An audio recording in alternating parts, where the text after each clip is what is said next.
mu ntandikwa eyagamba nti alangiridde olutalo ku gurupu ya Kyagulanyi, era mu kulangirira olutalo ku gurupu ya Kyagulanyi yalayira ne yeewera nkolokoto nti gurupu ya Kyagulanyi agenda kugimalawo. Ate mugamba gurupu ya Kyagulanyi gye yalangirira okumalawo temufuukidde akayinja mu ngatto. Olwaleero n'atuuka n'okwagala okutuula bakkaanye oba batuule mu dialogue ku bintu ebitali bimu ebiri mu ggwanga. Ngenda kubeera nga mu vidiyo eno nkunnyonnyola lwaki Generaali Yoweri Kaguta Tibahaburwa alwana era akola bukubirire okulaba nti atuulako awamu ne Robert Kyagulanyi Bobi Wine ku round table, lwakiri ne bwafunayo akafaananyi kamu kajja kubanga kamumala. Mu vidiyo eno era tugenda kwongera okulaba egimu ku mitawaana n'emiteeru bannayuganda gye boolekedde omwaka gwa 2026 bwe banaakwata oba we munaakwata akalulu ka 2026 ng'obululu obulala bwonna obubadde bujja bukubwa mu ggwanga lino Uganda. Walina okubeerawo enjawulo oba we watabaawo njawulo, ate kuba kugenda kubeera kubonaabona kwennyini okw'emyaka emirala egiwerako mu ggwanga lino. Revolution oba oliawo bw'ebanga ekalubye. Nabagamba neewala nnyo okubamalamu amaanyi, kyenva baleetera amawulire ate agabagattako n'okubagumya emitima nga mbalaga nti olugendo lwe tukutte okuggyako nga ffe tunaabeera baluleba mu bikolwa byaffe, okuggyako nga ffe tunaagayaala naye we tuyimiridde ebintu bikyatambula nga bwe twabibala. Enteekateeka yonna gye tubadde tujja tuluka okuva emabega ekyatambula malidaadi, era tewabaawo omuntu yenna akugamba nti Mwami Tibahaburwa alina impact yonna gy'ataddewo ku opposition y'eggwanga lino Uganda, kubanga bano bonna be bakulaga nti nno baguliridde era ne batuula nabo mu mukago babadde bantu be kuva mabega, tebakajja bamwegatteko leero kababeere bano abapya abaakagulawo political party empya. Tebakulimba, babadde bamukolera kuviira ddala mabega, ng'era bateeka mu nkola ebyo byonna by'ayagala bikolebwe nga bw'ayagala. Baguddewo political party, naye buli political party empya egguddwawo agenda yaayo oba omulamu omukulu gwakulwana kulabika nti banafuya amaanyi ga Robert Kyagulanyi Bobi Wine, kwogatta n'okunafuya amaanyi ekibiina kya National Unity Platform begalina. Olaba batuuka ne ku point eyagala okuyita mu mateeka okujaabulula amateeka ga National Unity Platform, ne balemwa ne bagenda ku point endala ey'okwagala okuyita National Unity Platform akabinja k'abayeekera oba abatujju, nga bategedde bulungi nti we bakayitira akabinja k'abayeekera oba ak'abatujju tekagenda kufuna mwaganya kwetaba mu kalulu ka bonna ak'omwaka 2026. Kirungi nnyo era Mukama wa kitiibwa era kimuddire nti n'emirundi gyonna gye bafubye okulaba nti baraidinga headquarter ya NUP lwakiri okufunayo ne bwe kaali badde akantu kamu bwe kati kwe batandikira okuyita NUP akabinja k'abayeekero oba abatujju, nkulayirira balemereddwa. N'ebyo byennyini bo bye beeteereddewo kamera efundikidde batunda n'ebaloopa nti be babyereetedde ne babidropingawo. N'olwekyo agonno ge gaali badde agamu ku maanyi agakweyongera gwe Munnayuganda yonna gy'otuwulirira nti revolution eno bw'obanga olina eryanyi lyonna ly'ogitaddemu, kugula datawo n'otugoberera, kukomentinga, kulikinganga vidiyo, kusharinganga vidiyo, kugula ambureera, kutuyambako mu nteekateeka ya fundraising n'ebirala, munnanga amaanyi ago tegafudde togge. Kati nno abakulu bano okumanya nga baatira ne beeraliikirira balabye nga Robert Kyagulanyi Bobi Wine akuŋŋaanya mudidi ku mudidi, bannayuganda bamuyiriddewo omubiri mu buli ango. Robert Mao mu ntandikwa n'avaayo n'agamba nti miliyoni 4 buli political party yonna kweyina okukoma bw'ebanga ekola fundraising campaign. Munnange beewuunya nnyo okulaba nti within a period of one day Robert Kyagulanyi Bobi Wine yakuŋŋaanya kumpi akawumbi kalamba, nga kano kalimu abantu abaleeta cash kwogatta n'abo bayita ku mobile money, abayita ku bank account, n'abaleeta check kwogatta n'abo abaakola obweyamu. Beeraliikirira nnyo nnyini ddala, era nakibagambako emabegako nti tewali kintu kyonna kyemalira kyeraliikirira nga kubeera na political opponent we, naye nga political opponent ayimiriddewo ku maanyi g'abantu. Kankaddemu mu ntegeere, tewali nakyemalira Mwami Tibahaburwa kyeraliikirira nga Robert Kyagulanyi Bobi Wine okubeera nga leero ayimiriddewo ku maanyi g'abantu. Wakati mu kwagala okumufunira mu byenfuna n'ayagala omumanipulatinga amugulirire abeere nga amuteeka mu mitambo gye, Kyagulanyi n'abuuka akakabadi n'agamba nti okubeera mu iPod omukago ogwamwami Tibahabulwa lwaki lyaddukira eri mmwe bannayuganda ne mwekwatakwata buli omu alina kyalina n'akireeta enteekateeka ya revolution n'etambulira ku mmwe n'etatambulira ku ye. Ate okumanyanga Bobi Wine revolutionary leader yakibala nti bannayuganda bano bwe batagwa mu kaawaligo bwe batakwata mu jjamba kuliwaayo eri NUP oba eri enteekateeka y'olutabaalo bannayuganda munnange tebajja kwefiirayo mu budde bw'okubanja akalulu. Kakati buli munnayuganda yenna akutte kyakutte ajja kubalamu era akubemu obufaananyi obukadde bwe yateeka mu revolution eno okufa ttogge olw'obubbi obugenda okubeerawo mu kalulu kubanga yagalagaana obubbi buteekwa okubeerawo. Naye ffe kennyini nga bannayuganda ffe tulina okubeera obumu okulwanagana n'obubbi bw'akalulu obugenda okubeerawo mu mwaka gwa 2026. Kyetuva twaggulawo ekigambo kiri ekyenteekateeka y'akalulu k'obwegugungo ne bakugamba nti kanoonye bw'omala okukanoonya kalonde bw'omala okukalonda okakuume ate bw'omala okukalonda making sure kalangirirwa nga bwe kabadde bwe katalangirirwa nga bwe kabadde okabanje kubanga buli muntu yenna ajja kubanga akutte mu kaawaligo akutte 200 akutte 5 akutte 10 abagula manvuuli abagula ebipande buli muntu yenna ajja kuba alina contribution gy'ataddeko kijja kukakata ku buli munnayuganda okumanya nti nno akalulu kano akabbiddwa tekabbiddwa ku Robert Kyagulanyi Bobi Wine yekka wabula naye kennyini eyatoola kye yatoola kaba kamubbiddwako. Awo nno revolution bwetandika. A quick reminder abatamanyi kiri mu kukolebwa wano leero kyakolebwako mu myaka gya 1981 ne mwami Yoweri Kaguta Tibahabulwa bwe yali mu lutalo eriyo abaamuguliranga emmere eriyo abaamuguliranga amafuta g'emmotoka eriyo abaakolanga fundraising mu ngeri y'olukujjukujju newankubadde lwali lutalo okumanyanga ate bo baayitirira baatuuka n'okwewa amannya ag'eddiini endala bafune obuyambi okuva mu bawarabiya baatuuka n'okwewa amannya ge muwulira ga Kaleebu akandwa naho nga gegaabwe naye ng'ate owuli abamuyita linnya ddala. Amannya ago baageweera mu lutalo okwagala okufuna obuyambi okuva mu Bawarabu kubanga baali bakimanye nti nno tebaali na ngeri yonna gye bagenda kuttunkamu na gavumenti eyaliko kubanga Idi Amin mu buli ngeri yonna Kabeera Obote yayina enkolagana ey'omuggundu n'abantu okuva ku buuyo kati nabo balina okulaga nti nno bakonvatinga okudda mu ddiini eyo ate okufuna ejjamba n'obuyambi obuli military oba giyite military aid emmere n'ebirala ebigwa mu kkowe eryo okuva mu Bawarabu. Kati wano wetwogerera kitwale nti gwe muwarabu wa mwami Tibahabulwa mu G8 gwe munnayuganda ku mulundi guno gwalwana revolution okulaba nti egguka gwakutte mu jjamba ekitono ky'olina n'okiwaayo okulaba nti Uganda ekyuka kubanga bw'ekyuka naawe oba okyukiddemu bw'wabeerawo oluguudo olulungi naawe oba oluganyulwamu omulimi emaali ye beetuuka mangu ku butale ow'ebyentambula naawe ebbanga lye waalivugidde liba likendeera oba ogenda vuga luutu nnyingi ani abaafunamu oba oganyulwamu ebyobulamu obubenje buba bugenda kendeera amalwaliro gaba gajja funa eddagala byonna education automatically berina okukyukamu kubanga muba muyina good governance olumbeera nga ababakulembera bakuba n'abafuga naye nga ababakulembera balumirirwa eggwanga balina obulumi bwayo n'enkulaakulana y'eggwanga bagyetaaga nga beegomba ebiri eyo ne babireetako wano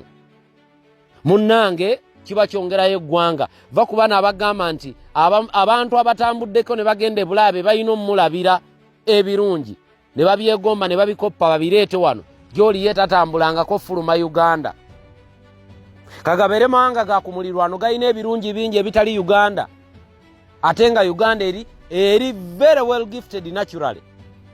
N'olwekyo gwe munnayuganda ali eyatuwulira njagala kuwa maanyi na kugumya bino bye bakugamba mbu nno ate NRM y'amaanyi mbu ate mwami Tibahabulwa alina amagye nakugambye alina amagye naye lwaki yalibadde anoonya akalulu ng'amanyi nti alina amaanyi g'emmundu gamuli mu kiwato kikulaga nti akalulu ye only way forward egenda okuyambako okuwangula olutabaalo luno mu buli mbeera yonna akalulu kalina kubeera kabiriiti era bw'owulira omuntu ajja n'akugamba nti bannange tetwenyigira mu kalulu okujjako ng'akuteereddeko ekigambo nti tetwenyigira mu kalulu nga tetugenda kabanja kubanga omulamu omukulu gwa kubanja bwenkanya accountability ya kalulu bino byabakama byakola mu mwaka guli ogwa 2021 ng'agamba mu kitundu gundi ne gundi wavuddeyo bino obululu bwe buti ng'agatta obululu atyo kanywa tebigenda kukola ku luno ne bwe banaakabalira ennaku 5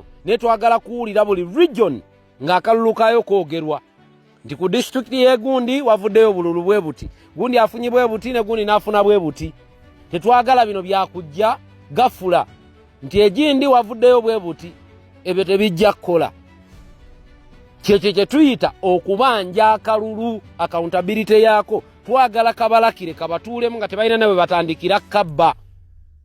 In fact kino njagala okukibagamba bwe batuteera amagye mu kalulu kano ne gabeeramu nabagamba bannamagye tuba befriending tubakwane mu buli ango yonna bannamagye kuba nabo bantu eri ebeera training yebaweebwa naye nabo bantu nga ffe ekyokubeera nti bakutte emundu tekirina kuleetera kubatya tubajjeko ogwo omukwano tubalage n'ebirungi ebigenda okubeerawo Uganda bw'enaakyuka nga temulimu kutta bantu tubalage nti n'amamundu ago ge baweeka mu bulago bwabwe bagenda tuuka akadde nga baritayaringa ne bannyuka ne bafuna retirement package yaabwe ne beeyagala etaliiko kubawondera na kweraliikiriranga kubatta by'owulira bakayanja balimu omuntu n'awummula amagye ate nadda mu kweraliikirira obulamu bwe nga buli mu matigga agamba oba nnina bulanda gye nakola nga ndi ku missioni ne babeera mu kutya.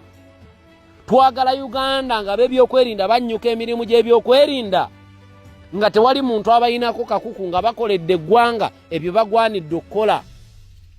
N'olwekyo gwe Munnayuganda ali yatuwulira bingi ebigenda okubeerawo mu kalulu akajja naye tebakulimba nti nno bikanga ggwe.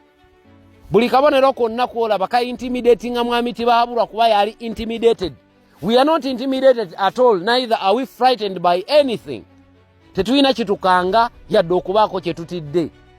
Wabula olw'okubeera nti bano batidde baagala okuteerawo ekifaananyi naawe mbuotye. Bobi Wine yatugamba bwe batuwa akatengo naffe tubawe katengo. Tubawa akatengo in return. Tubalage nti nno amagye gano ge batuyiridde tetugatya. Kubanga we are non-violent. Amagye fe abatali violent ganaatukolako ki? Amagye fe abatali babbi abatali batemu ganaatukolako ki? N'olwekyo njagala nnyo bannayuganda mwenna okukimanya nti omulaba ateekateeka bingi n'ate naffe we tutudde ne we tuyimiridde tetuli bubi. Ffe tutambulira ku rule of law n'okubeera non-violent. Wabula mu kubeera non-violent at a point T, all time T, bw'olaba nga wavuddeyo embeera ey'okwerwanako oba okweyamba tewali akugaana kubanga olutalo olulimu empologoma bw'oba ekufubutula togenda kuyimirira ogambe nti nno kanninde ennume. Wandifiirwa obulamu bwo nga totegedde. Empologoma bw'eba ekugoba ng'olina engeri yonna efunamu ekikonge okugikuba, ng'olina engeri yonna ofuna omuti oba omutayimbwa oba olina ejjambiya ky'okutte kye kikuyamba. Abantegedde muntegedde nno awo mba nvuddewo. Kati mu mbeera eno abakulu nga bwe mbadde nkunnyonnyola bamala okulemererwa okugulirira Robert Kyagulanyi Bobi Wine, bamala propaganda waabwe alaga nti no Bobi Wine kitundu ku bo oba NUP kitundu ku NRM. Bw'amala okugaana agaanira wa? Babulwa ekyokunnyonnyola abantu.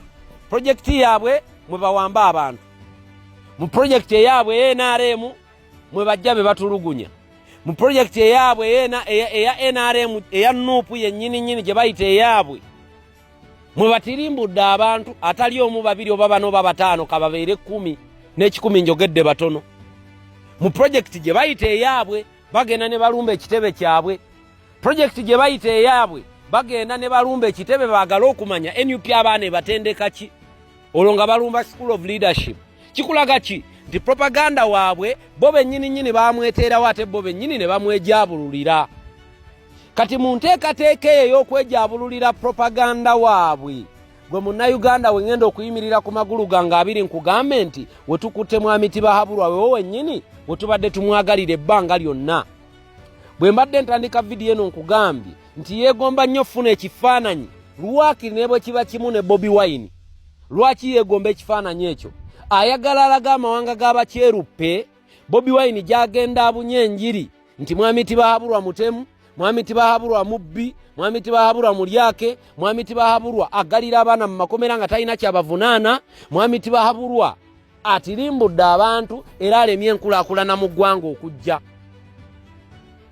Kakati yo okwagala okwerungira n'okukomyawo ekifaananyi kye ayina okufunayo ekifaananyi alage nti nali mu dialogue n'ebibiina byonna ebimuvuganya era NRM government nnungi nnyo terimu bwannakyemalira nga bwe bagiraba. NUP ekigaanyi era egaanyi okukimuwa era tegenda kimuwa. Mujjukira mwaka oguwedde nga lumu ogwe12/2024 Robert Mao yaliko e Geneva. Mumanyi kye yali ano ne Geneva? Yali agenda kiriyalinga image eya mwami tibahabulwa. Kubanga Geneva mwenna mukimanyi bulungi nnyo nti buli kimu gye kyetooloolera. Yali ayolekedde ku kitebe kya UN kulaba bagenda kutandika batya kuba bakiina Geneva bakiina ne New York. Kati ekibadde Geneva ne New York kigenda kudda wano mu ggwanga erya Kenya mu kibuga Nairobi. Bino wembi bagambira bannayuganda bw'abanga propaganda agaanye amaanyi ne gagaana okugulirira abantu ne kugaana then tukyalina option kyebulayo mwami tibahabulwa gy'ayina teriiwo. Amaanyi kati gali mu mikono gyaffe. Ffe tulina final word ffe nga bannayuganda. Ffe tugamba nti we have to put an end to the dictatorial rule happening in Uganda okumala emyaka 4. Tulina okuteeka ekkomo ku bwannakyemalira obuli mu ggwanga obwakamala emyaka 4. Amaanyi ago gali mu mikono gyaffe tebakulimba. Era ngenda kukinoganya lunywe atawulira vidiyo eri akiwulirire mweno akugamba nti akalulu tekamuggyako ye lwaki akanoonya. Lwaki akonooneramu obuwumbi n'obuwumbi. Ekyo Munnayuganda nakyo njagala okitegeere. Lwaki akalulu akakattiramu abantu ekitakugattako lwaki oba okitirimbuliramu obulamu bw'abantu ekitakugattako. Lwaki tolondawo path eri ey'amagye ey'amaanyi ey'ekibuli? Kubanga amaanyi akimanyi gali mu mmwe. Temwenyoomerera. Teba muntu yenna ajja n'abagamba nti temuyina kye muli oba munaalonda oba temulonde ne munaalonda Kyagulanyi NRM yegendo yitamu. Ebyo ebigambo byakoma mugiri emyaka tebikyakola. Bibadde bikola ku mulembe guli ogw'abalitaadi Kano. Guno tuli mu mulembe Mwagulanyi. Omulembe Omwagulanyi omumalirivu. Abantu we bakwatidde akatono ke bayina ne bakateekayo ku lw'enkyukakyuka nga tulina olwana Uganda enunuke bannayuganda balekerawo okubonaabona. Omuntu abeera e Bulaaya nga yeeraliikirira ffe abali e Uganda tugenda kulya ki? Kubanga buli kadde tuba tukubira ye. Maama kino, taata kino, kojja kino, baaba kino. Yagenda Bulaaya kunoonya kigulira magala eddiba abamu nga tebagendayo lwakagala kwabwe. Tebagendayo olw'okuba nti wano e Uganda tebaayina mirimu eri abaali abagagga effugge. Ng'obulamu bwe wano e Uganda afuna lwakiri monthly milioni 40, milioni 5, eriyo n'abaali bafuna milioni 10 ng'obulamu butambula nga bwe baabubala e Uganda. Naye olw'embeera working condition balina okufuluma bagende banoonye embeera eri better than eri wano eka. Naye ngeri gye bali tebaliyo lwakwagala. Abantu abo obulumi bwe balina ku mitima temubumanyi muwendo. Nabawe ekyokulabirako mwabagamba nti ebibakwatako abali e Bulaaya. Tunuulira famire ya Mutaaga. Batutte ebbanga eddene nga bali Bulaaya beeteekerateekera retirement yaabwe obukadde bwabwe. Myaka 62 mwaka 69 Mutaaga famire neefa. Wabakubaawo byakwerinda mu ggwanga ebinywevu. Mutaaga famire yali badde tettibwa etyo nga nkoko baabamanya bumanya. Mutaaga famire engagga yali badde tegenda etyo. Era ab'e Bulaaya abateekamu kyonna kye muteekamu mumanye nti mukiteekamu ebintu ebyatuuka ku famire ya Mutaaga n'abalala bangi abavudde Bulaaya ne battibwa bireme kubatuukako kubanga bijja olw'embeera y'ebyokwerinda y'ekibogwe mu ggwanga lino. Amagye gaffe tugawulira mu ntalo Congo. Amagye gaffe tugawulira mu Mogadishu. Amagye gaffe tugawulira nti agamu gakola nga ba machinery eri abamu ku badictator abali wano mu Africa. Naye nga ate majege gamu galemereddwa okuuma Uganda n'ebyayo. Kikulaga kigwali yatugoberera nti buli lunaku bweruti lwe tumala mu gavumenti y'obwannakyemalira tuba tucreating emitawaana gya myaka emirala nga 10 buli lunaku lwe tubala. Buli we tuwa omwaganya mwami Tibahaburo tufu tubbalako n'otukangakanga tuba tucreating emitawaana egitagenda kuvaawo leero oba nkya. Katulwane leero tubonaabone kitono naye nga tugenda kubeera bulungi lubeerera. Nkiddamu Bannayuganda tebaabalimba. Propaganda akoleddwa n'agaana ne tumukuba. Luli yatambulanga kubanga be balina media nga be bagiina mu control. Leero media ffe twogera byonna beteekeddwa okwogera nga mpaawo n'atutumye. Kati ndi wano nererejja. Ndi wano njogera. Naye tewali yantumye. Tewali yampadde mulimu nti genda oyogere. No, mbyogera kubanga binkakatako era binnyiga. Obulumi mbuyina. Obulumi bw'okubeeranga kumpi ku myaka emito otwalibwanga family head mubumanyi. Mumanyi obulumi obwo naye buva ku ki? Ebintu byaffe ebibbiddwa. Amataka g'abakiitaffe bannyaffe agabbiddwa. N'otuuka time nga nnyo kalina ofuna rento. Ate oweeyo kyowaayo mu lwa rento eyo. Lwaki ŋŋenda munda nnyo? Obulumi tulina bungi nnyo. Naye nga butuleeteddwa olwa gavumenti eno. Engeri gyekwatamu amateeka. Omuntu najja n'abategerera ku ttaka eritali lirye. Mbwakina RDC agambye bw'ati kikolebwe nga bw'agambye. Which kind of rubbish be that? Ebintu ebifaananako ng'ebyo bibeerawo olw'amaanyi amangi agaweereddwa abantu abatagwanidde kufuna maanyi. Omuntu n'abeera mu kifo ky'atayinaamu bumanyirivu. N'olaba wano mu Uganda we tulina baddokita abatali baddokita. Tulina ba impassionate abayitirivu wano e Uganda. Omuntu yeerimbikira mu kitiibwa ky'obwaddokita naye nga tabanga nako dokita. N'atemula abantu mu ddwaliro lya gavumenti ng'ali ku payroll ya gavumenti. Ebyo ebituli loophole bye tulina okulwana okumalawo mu ggwanga lino. Tulina bimalawo tutya nga tulina enkola ennambulukufu. Ebbula ly'emirimu lifuuka litya olugero lwa buli lunaku. Ebbula ly'emirimu lufuuka lutya oluyimba. Mwaka ku mwaka abaana batikkirwa bonooneddwako bukadde na bukadde abaana ne babulwa emirimu. Oweerera omwana ate ng'olina n'omuwa kapito. Olw'okubeera nti ne by'omuweerereddemu tebamutendeka kweteekateeka. Omwana omuweerera n'omuwa ne kapito n'amulya n'oddamu ate onoonye bupya. Mu myaka gye yali kuyambidde nga gwe era alina okumuyamba. Ogenda okufa nga tolina kyoganyuddwa mu mwana wo. N'olwekyo mbagamba Bannayuganda amaanyi gali mu mikono gyammwe.